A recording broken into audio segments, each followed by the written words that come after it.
రాష్ట్రంలో అధికారాన్ని కుటుంబ ప్రయోజనాల కోసం వినియోగిస్తున్నారనే ఆరోపణలు మరోసారి తెరపైకొచ్చాయి.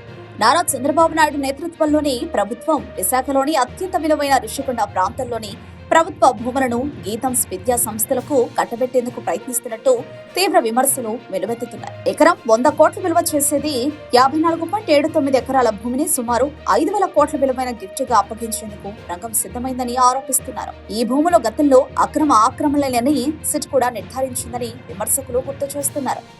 వైఎస్ఆర్సీపీ ప్రభుత్వ హయాంలో తిరిగి స్వాధీనం చేసుకున్న భూములను ఇప్పుడు మళ్లీ గీతం సంస్థలకు ఇవ్వాలని ప్రయత్నం జరుగుతోందని అంటున్నారు.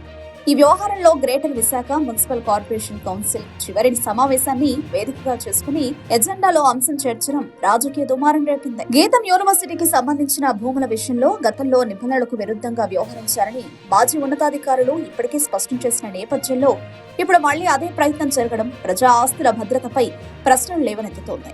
నారా లోకేష్ కుటుంబ సభ్యులు శ్రీభర్తో అనుబంధం ఉన్న గీతం యూనివర్సిటీకి లబ్ధి చేకూర్చేందుకు ఈ నిర్ణయాలన్న విమర్శలు మరింత బలపడుతున్నాయి. ప్రభుత్వ భూములు ప్రైవేట్ సంస్థలకు అదే నిబంధనలకు విరుద్ధంగా కేటాయించడమేనా అనే ప్రశ్నతో ఈ వ్యవహారం ఇప్పుడు రాష్ట్ర రాజకీయాల్లో హాట్ టాపిక్ గా మారింది.